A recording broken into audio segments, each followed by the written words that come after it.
मंडळी नमस्कार.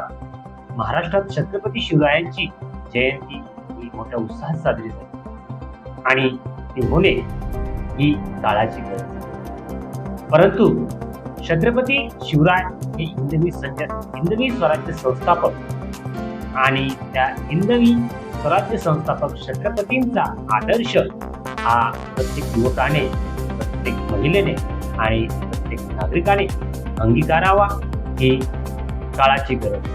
परंतु आज स्थितीला छत्रपती शिवाजी महाराज यांच्या या कार्यपद्धतीला, या जयंती उत्सवाचा जो प्रकार केला जातो त्याला गालबोट लागत आहे आणि आपली हिंदू संस्कृती ही आता संपली की काय असा सवाल या जयंती उत्सवानिमित्त निघालेल्या त्या डीजेच्या आवाजावरून जाणवायला लागलं. छत्रपती शिवरायांचं असलेलं अस्तित्व, त्यांची कार्यपद्धती, असलेला आदर, समाजाप्रती असलेली जी थोरवी धार्मिक संस्कृतीचा आदर आपण खरोखरच या शिवजयंतीच्या माध्यमातून जोपासतो आहे का?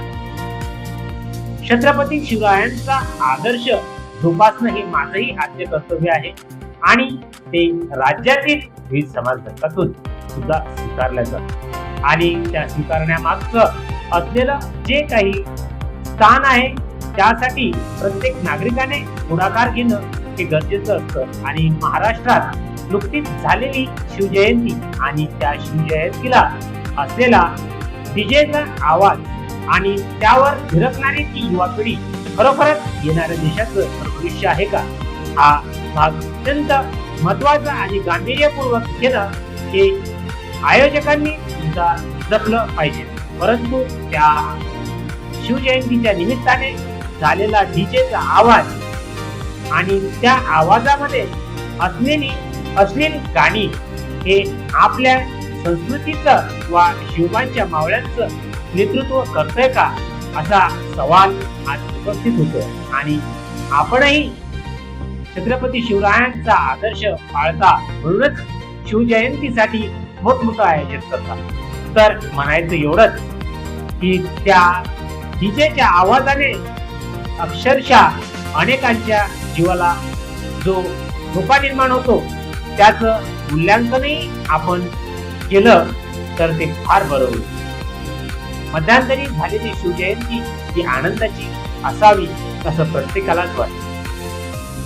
निघालेले महिलांचे मोटरसायकल रॅली असो वा इतर मोटरसायकल रॅल्या असो त्यांचं स्वागत हे नेमकं सर्वांच्या वतीने करण्यात येत असलं तरी तो डीजेचा आवाज सोडून त्या ठिकाणी ढोल ताशे, बँड पथक आणि विविध सांस्कृतिक कार्यक्रम ज्यामध्ये महाराष्ट्राची संस्कृती दडली आहे त्याचा वापर होणं हे अपेक्षित आहे, जेणेकरून जुन्या आठवणी त्यामध्ये पाहावयास मिळतील, संस्कृतीचं जतन होईल. हा अनेकांचा असलेला भाव तो जपला जाईल आणि छत्रपती शिवाजी महाराज यांना अपेक्षित असलेला युवा हा येणाऱ्या काळात नक्कीच एक वेगळा आदर्श ठेवेल असा आशाभाव व्यक्त होतो. छत्रपती शिवाजी महाराज जयंतीनिमित्त केलेलं आयोजन हे खरोखरच दर्जेदार असलं तरी डीजेच्या ऐवजी ढोल ताशे, सांस्कृतिक कार्यक्रमांचं आयोजन, महिलांचा सहभाग आणि अशा अन्य नाविन्यपूर्ण उपक्रमाची जर रेलचेल केली तर ते शेगावकरांसाठी नव्हे तर महाराष्ट्रासाठी सुद्धा आदर्श.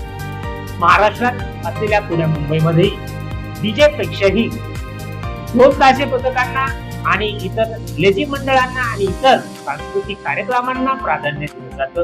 त्या धर्तीवर येणारी शिवजयंती आपण अशाच पद्धतीने साजरी करा हाच आशावाद. सदन डीजेच्या माध्यमातून आणि अश्लील गाण्याच्या माध्यमातून फिरकणारी युवा पिढी ही वेगळ्या वळणावर जात असल्याचं आज असं जनसामान्यांचं मत असलं आणि ते प्रगट होत असलं तरी ते वास्तव्य आहे आणि आपण याचा स्वीकार कराल तर आपण खरोखरच छत्रपतींचा आदर जपतो. हा आदर्श कायम ठेवण्यासाठी आपल्यापासून सुरुवात करा हीच माझी खरी इच्छा. आणि तरी डीजेच्या ऐवजी संस्कृतीचे जपण हेच शिवरायांच्या छत्रपती जयंतीला असणारं अभिवादन करू शकतो. सदर व्हिडिओ डीजेच्या आवाजामुळे जनसामान्यांना झालेला त्रास या अनेकांच्या कृती ऐकल्यामुळे सदर व्हिडिओला प्रसिद्धी देण्याचा माझा प्रयत्न. आवडला असेल लाईक करा, सबस्क्राईब करा. मला ऐकून घेतलं त्याबद्दल धन्यवाद.